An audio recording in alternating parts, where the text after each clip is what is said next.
this presentation is about false memories. To begin, let's just talk about the concept of memory and how it's made. So first, we have sensory memory that comes in, right? And this is very momentary, quick memory that happens, right? Either auditory or ocular.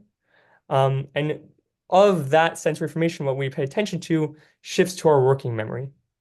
Now, our working memory is of information that we can recall and we hold on to for slightly longer and what we can use in the moment. And if we encode that memory, it moves into long-term memory. Now, this is what we generally think about as memory, right? Um, now, to get into the idea of false memories, where does the false memory come into play? So, first of all, Okay. So false memory is a byproduct of a flexible system. What this means is that memory is reconstructive and it relies on, biases, stereotype and expectations. And there are errors in this process because the system is designed to be adaptive rather than perfectly accurate. And so there's two types of false memories. There's minor distortions, remembering different experiences with a different attitude or belief. And then there's memory errors in public events, like when you're on, serving judicial purposes. This is really important and something that they take into consideration with legal action. And then there's full blown false memories where individuals can develop memories of events that never happened, especially when there's suggestive influences, like pictures or someone that you trust tells you a story, and you start to believe that you experienced it. And so, what this means is that memory errors can stimulate different past and future scenarios, and the brain will actively reconstruct memories to help guide decision making and planning. and how we attain memory, and we've explained the key types of false memory. Now I'm going to explain why is it that we have these functions in our mind? Because if they were only bad things, then like why would we have these functions, right? So first of all, sometimes or oftentimes there will be a separation between what we believe and what we do, or we might even have two contrasting beliefs. So having a false memory can help us align these concepts, right? We might have a memory of, right, doing something bad, but thinking that we're a good person. So eventually, so that we can think of ourselves as good people, our past memory will be influenced by our self-thoughts of ourselves and will alter that memory so into something positive. Our narratives really play into memory. So, false memories can serve social functions, reinforcing group identities, shared narratives, self image, personal growth.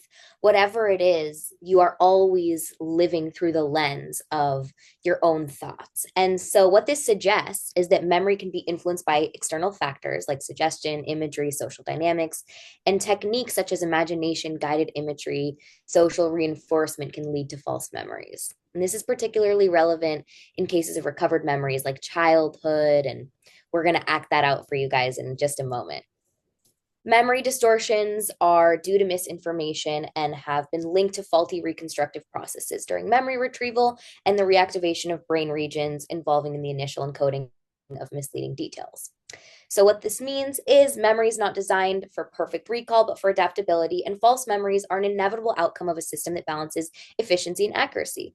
While sometimes harmful, they often serve psychological and social functions.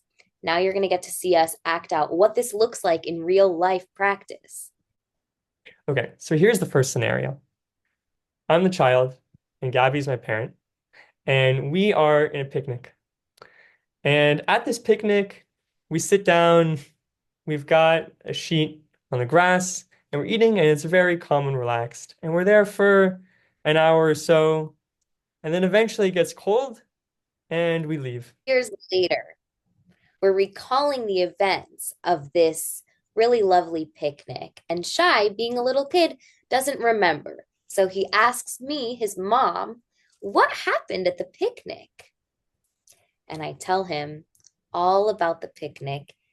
And then I add a detail, which is that during the picnic, A dog ran through the park and stole our loaf of bread.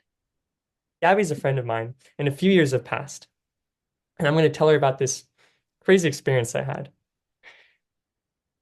Gabby, I'm remembering, wow, when I was little, I remember going to the park and I was supposed to have this really relaxed picnic. And then out of nowhere, this crazy dog came running through, ripped all our food away, and ran off. And then we just didn't have a picnic and it was gone. Wow, and you remember that. That's so cool. What color was the dog? The dog, what color was the dog? Dog must have been, it had like bright red eyes. And it was like Hmm. screaming at us. And I was so afraid. I thought he was gonna attack us. So originally I had a real experience, okay? But years down the line, my memory was a little foggy. I had maybe some of the main details. We were at a picnic, we went to the park with my family, but I didn't have all the specifics. It wasn't locked down. And then Gabby was able to almost by suggestion, almost insert new memories in my mind by telling me that something happened and me thinking about it. I then was able to almost trick myself into thinking that that was real. Now, first of all, there's the additive memory of the dog, which she told me. And just by her telling me that, I thought it was true. Then there was the change of memory through emotion. She told me that this was right, a memory of fear and danger. And because of that, I even further altered my memory into thinking that the dog was all scary and had red eyes and was barking and gonna bite us, even though none of that was true.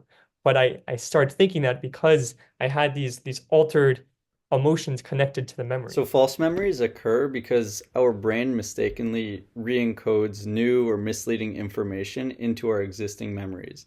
And based on the research article that we were reading, we see that different parts of the brain get activated based on whether a memory is true or false. And the researchers saw that from fMRI scans.